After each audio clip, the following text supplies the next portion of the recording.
Coopération Russie-Madagascar, ce 21 octobre 2025. Le nouveau président de la République du Madagascar a reçu l'ambassadeur russe André. Les minutes de discussion, c'est-à-dire la coopération entre la Russie et la République du Madagascar. Si ça continue comme ça, les propagandistes vont venir nous dire que ce sont les Russes qui ont fait coup d'État pour installer le nouveau président. Vous les connaissez déjà, parce que c'est la deuxième fois que le nouveau président de la République du Madagascar a reçu l'ambassadeur russe. Donc, les gens ils vont venir nous dire que c'est la Russie qui a fait coup d'État, vous les connaissez déjà.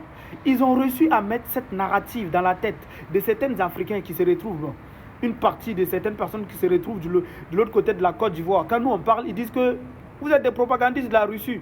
Tout ce qui se passe en Afrique, c'est la Russie.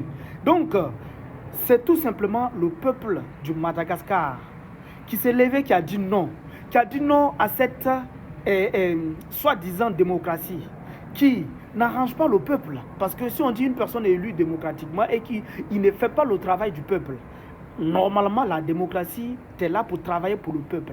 Oui, tu viens au devoir pour travailler pour le peuple. Ça veut dire en fait, le peuple est le patron. Toi, tu travailles pour le peuple.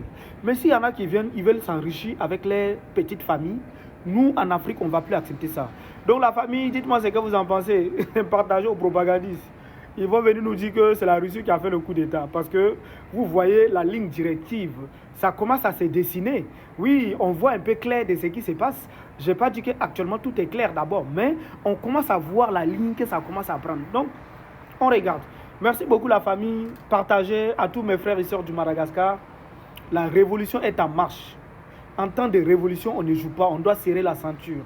Parce que vous connaissez les ennemis. Les ennemis, ils ont tous les mécanismes pour nous faire mal. Donc, quand on décide pour dire qu'on doit faire révolution, on doit être capable d'assumer toutes les conséquences.